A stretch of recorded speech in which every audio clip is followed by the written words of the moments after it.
People remain unshaken no matter what happens.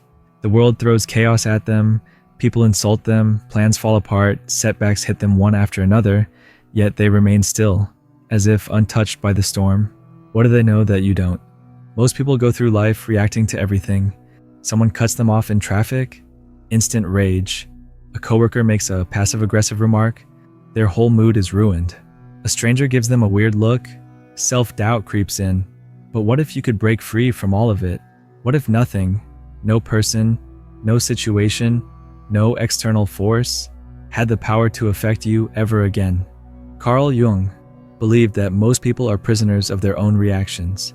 They think the world is doing things to them, when in reality, they are simply mirrors, reflecting back everything they haven't yet mastered within themselves.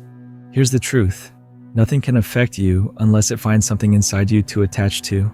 If someone calls you stupid and you feel angry, it's because some part of you fears it might be true. If someone ignores you and you feel hurt, it's because some part of you still seeks external validation. This is why two people can face the exact same situation and react completely differently. It's never about what happens. It's about what's happening inside you.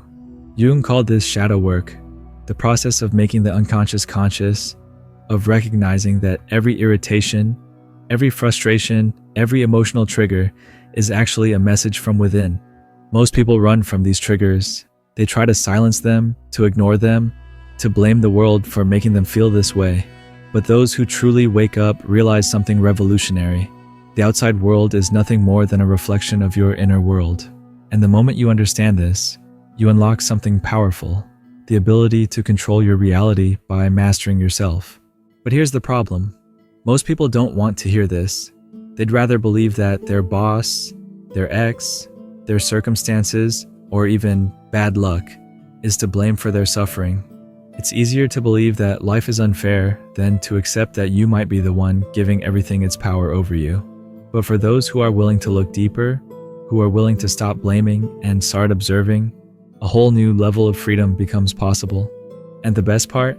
Once you stop reacting, you stop being controlled. You don't need to avoid negative people. You don't need to control situations. You simply become immune. Not detached, not emotionless, but completely untouchable. The illusion of control and the freedom of letting go.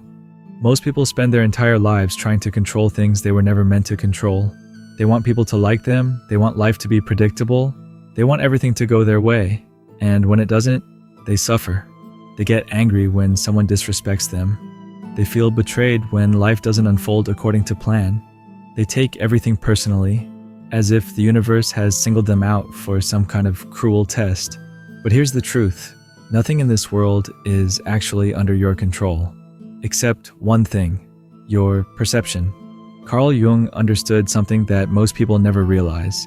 The world outside of you is neutral. It is neither good nor bad, kind nor cruel. It just is. The only thing that makes it seem positive or negative is the filter through which you see it. Think about this. Two people can go through the exact same experience. A breakup, a financial loss, a failure. One person spirals into self-destruction, convinced they've lost everything.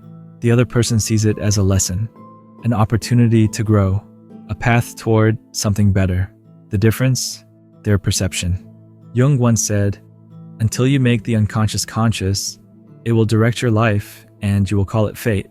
This means that as long as you are unaware of the stories you're telling yourself about people, about success, about your own worth, you will continue to react blindly, thinking life is happening to you rather than realizing it's all happening because of you. Here's where things get interesting. The more you try to control the external world, the more power you give it over you. The moment you need someone to respect you, they have power over you. The moment you need a situation to go a certain way, it controls you. The moment you need life to be fair, you set yourself up for disappointment.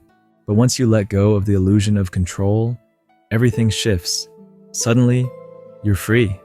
Free from the need for approval, free from the fear of failure, free from the exhausting effort of trying to make the world bend to your expectations.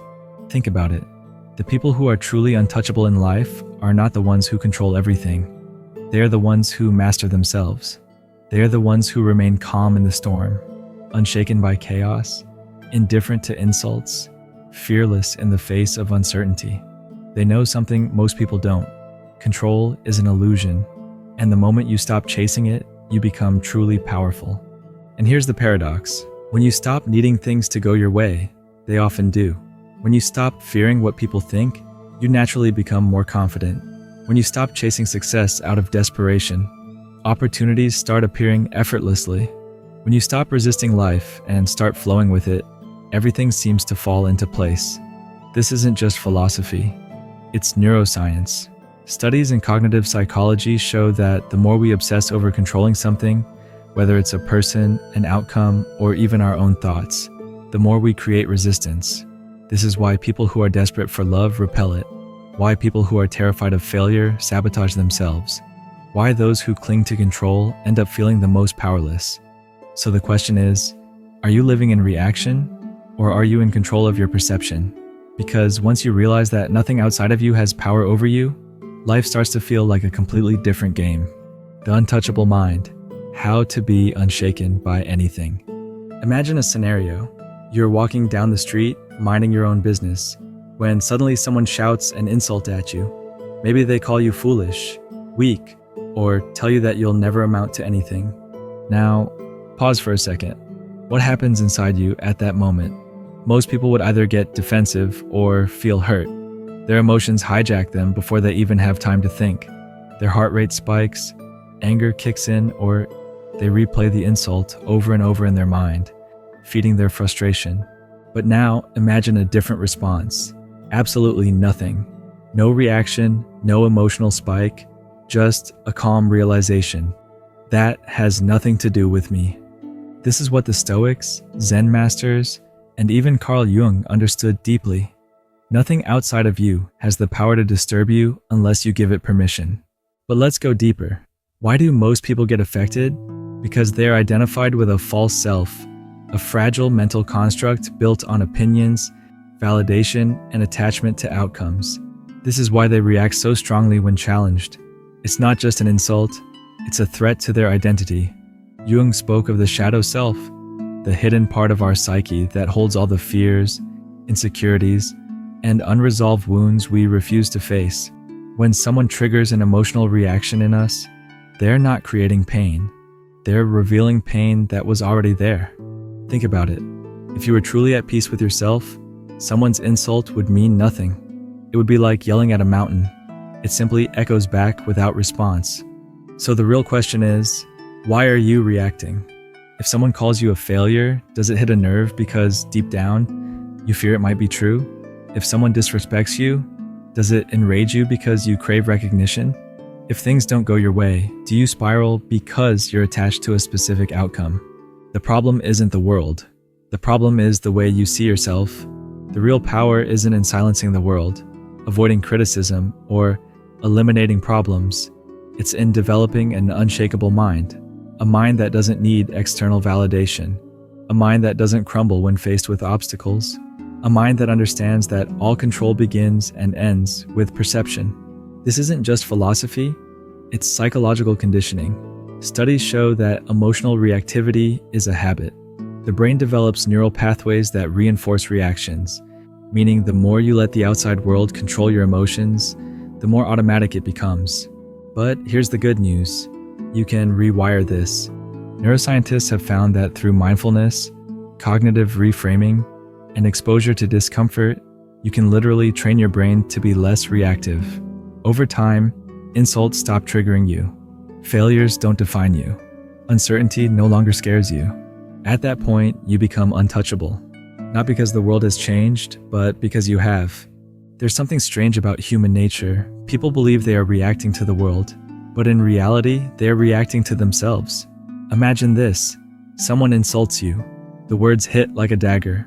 But pause for a second. Where do you actually feel the pain? It's not in the words.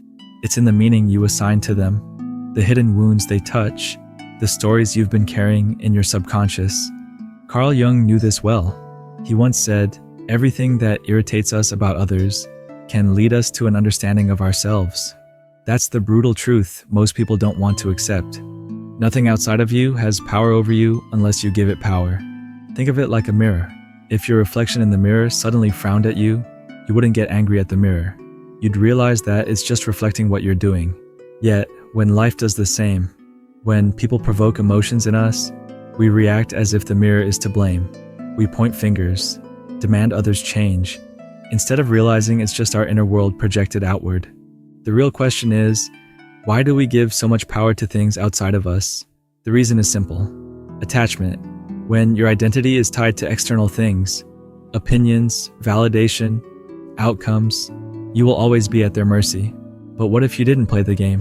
What if, instead of reacting, you became the one who observes? Detachment is not about becoming emotionless. It's about becoming untouchable. It's about realizing that you are not the emotions.